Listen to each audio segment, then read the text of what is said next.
So another day back here in the shop. It's morning, it's Wednesday, beautiful day out, and it just happens to be my birthday. So I'm gonna get the car all put together, cleaned up, and fixed and whatnot, and I'm gonna go to lunch. Go sit down, have lunch, probably run down to In-N-Out or something like that.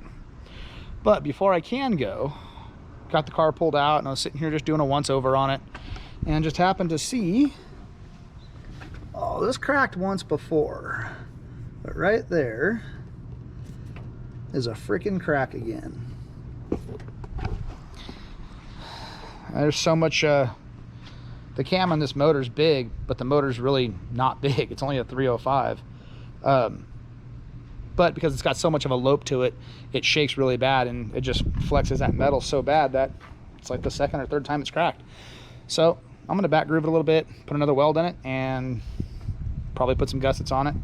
But then I'm gonna get the car ready to go, and I'm gonna head out for a little drive and go enjoy the day. Beautiful day. It's nice. It's somewhat cloudy. Yeah, it's a really nice day out today. So hopefully, if all goes well, they're talking thunderstorms, which it could thunderstorm over here, but what's a little bit of rain? Just turn the air cleaner around and keep on driving. So I'm gonna get this thing fixed up right now and head out for a little cruise.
I'd seen it all.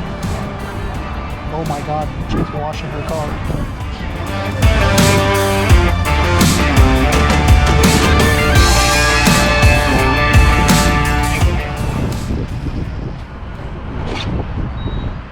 God, that's sad. 12 gallons. Wait, 13 gallons. Man, this is getting ridiculous. All for a little afternoon cruise.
We're here at the local In-N-Out to get something to eat.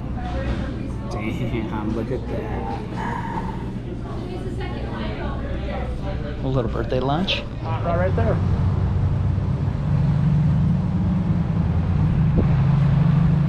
Oh yeah. A nice little hot rod just cruising on by, sitting here eating lunch outside.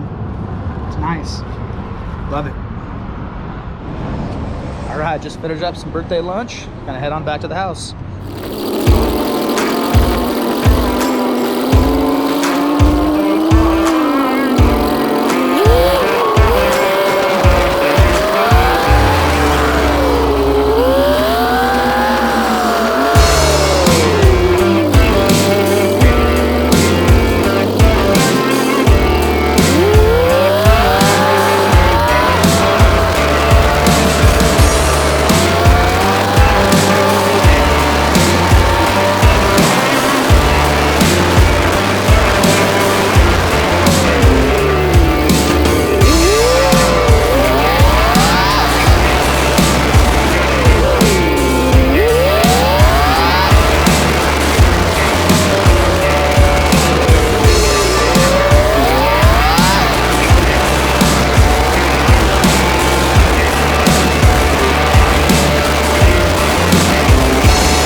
Well, that sucks. This car's never ran hot, ever. And all of a sudden this.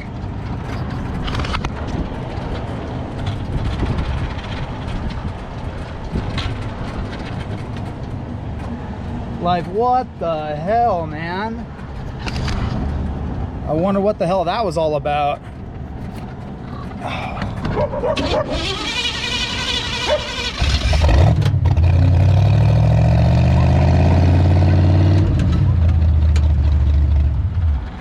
Wonder what the hell that was all about. I wonder what hose popped. Aye.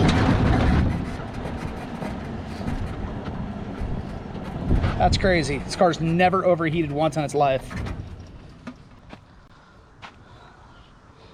Oh, luckily enough, we made it home.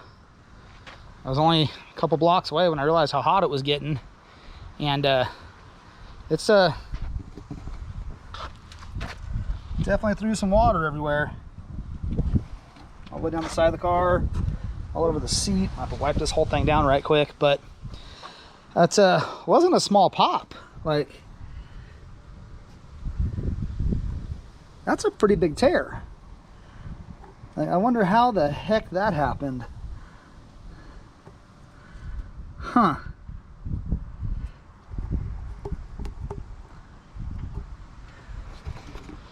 Luckily, after it got pretty hot, I was able to just shut off coast most of the way. Had to fire it 3 more times to drive, you know, I don't know, from 10 miles an hour up to about 30 and then coast. But I was able to make it back. Gonna have to put a hose on it and fill it back up with some antifreeze. So hopefully it didn't wreck anything else on the car. So, I don't know. I will say this much though. For all the people that have used the, it's like aluminum welding rod you can use a torch with for doing aluminum from Harbor Freight Special. I did this radiator a long time ago. Not sure if you can see in there or not, but I did this about 7 years ago. And it has yet to leak. It's worked flawless. And now I know it'll hold pressure because obviously it blew the hose before it blew those little aluminum welds. So get some water in it, get it cooled off, and hopefully that's all it is. All right, so after a little debacle yesterday of blowing that heater hose, or the radiator hose, went ahead and ran down to the auto parts store, picked up another one, and got it all put back together. So, but now I got to do a full clean on this thing. It's down the side of the car again and all around here. I did a good amount of cleaning, just wipe it down real quick just to make sure there wasn't anything staining the seats or anything like that. But regardless, the whole car is gonna have to get detailed again. It's all up here. Just a really good wipe down is all it really needs. Anyway, put fresh water in it, let it cool off, put fresh water in it, and drove it around again. And I don't know where all the water went, because filled it back up. And just straight water for right now. This is all drain it all back out, put antifreeze in it and stuff. But I don't know where it all went because there's no leaks in this thing, as far as I know. This is I don't have a tank for overflow. Like, there's nothing there. It's a sealed system, so it's never blown anything out of the car as far as, you know, blowing off steam or anything like that. So I have no idea where all the water went. But needless to say, I'm going to have to start checking it more often. Only thing I can think of is it was low on water, and that created steam. It steamed the motor, and that's what created a bunch of the pressure. Because normally this car never gets above 180 degrees. Like 99.9% of the time, this car never gets up above 180 because, well, one, it's got a 180 thermostat in it. It's got an electric fan that runs all the time. It's not on a thermostat or anything. It just runs all the time. A decent sized aluminum radiator. And this car doesn't weigh anything. It's really rich. And that keeps it cool as well. So I really don't know what happened. I have no explanation for this. But anyway, ran it yesterday after got it all put back together. You know, sorry I didn't film any of that. But again, perfect. Car never got above 180. Didn't wreck the motor at all. Didn't burn anything up. You know, I was really, really worried about driving home yesterday because it was so hot after that hose blew. We coasted for so long. I still had to start it and get through a couple of stop signs and then a turn to get into the driveway. But well, now we're here. I was really, really glad it didn't burn the motor up, didn't break anything, stuff like that. So anyway, long story short, it's back together. Got to do a detail on it, and it'll be back out cruising.